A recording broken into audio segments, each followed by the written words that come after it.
Mesdames et messieurs, chers invités, je vous propose pour ce soir ces mets raffinés. En entrée, afin d'apprivoiser vos papilles, ce velouté crémeux aux saveurs de brocoli. Moi, ça me donne pas vraiment envie.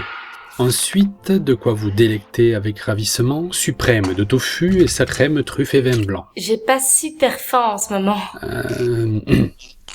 Enfin, comme dessert, voici mon sorbet au citron vert. Comment on sort de cet enfer? Dites donc, mademoiselle, c'est quoi ces manières? Je me sens mal en voyant ces suggestions. Mais enfin, refuser de goûter mes plats faits maison? Petite, tu as vraiment une araignée au plafond. On peut tous dire à peu près ce qu'est l'anorexie. En gros, c'est se priver de manger, taire son appétit, et vous imaginez facilement ce qui en suit. Sans apport calorique, on perd son énergie, en plus de perdre ses cheveux. Et les os qui cassent, c'est pas mieux. Mais ce qui m'intéresse, et vous aussi, oui je pense pour vous aujourd'hui, c'est le pourquoi du comment. Quels mécanismes nous font tomber dedans ? Bien sûr, on citera plusieurs origines, une mauvaise image de soi qui pousse au régime, une moquerie entendue à cause d'un bourrelet, ou une envie d'éviter justement de devenir épais. Il existe tellement de facteurs psychologiques, vouloir tous les citer serait tout simplement utopique.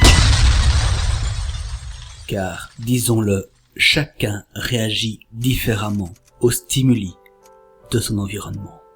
Surtout que, pour le cerveau, on n'en sait pas tellement. Je n'ai vu aucune affirmation pour l'instant. Cependant, une récente expérience apporte quelques éclaircissements. Elle est quand même à prendre avec ménagement. Cette expérience, menée sur des espèces murines... Là, on parle de souris. Oui, c'est tout mimi. Merci. L'étude se concentre sur la sérotonine. On reviendra sur ce neurotransmetteur. Pour l'instant, abordons un de ses récepteurs, le 5-hydroxytryptamine 4.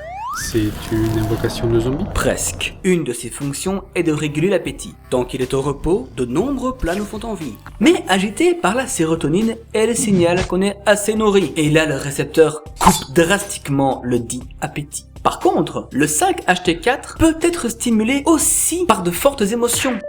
La tristesse peut-elle couper l'envie d'alimentation? Eh bien, si ça se savait, ça se saurait. Mais si quelqu'un voudrait proposer autre chose d'intéressant, je l'invite avec plaisir à le signaler en commentant. En tous les cas, pour sortir du cercle infernal, il faut se livrer à une dure bataille. C'est ça qui est embêtant avec cette maladie. Car oui, c'est une maladie. La preuve, ça se guérit. Cela dit, je ne pouvais pas vous laisser sans aborder la publicité. La vue de ces belles silhouettes ont peut-être influencé, mais je voudrais apporter mon petit grain salé. C'est pourquoi, en voyant tous ces Apollons, je n'arrive pas à arrêter de bouffer. Parce que tu n'as aucune volonté. Face à ma cuisine, qui pourrait résister? Vous deux, foutez-moi la paix. Quoique, Quoi donc? il reste un peu de sorbet? Oui. Tu partagerais? Serre-toi. C'est important de partager.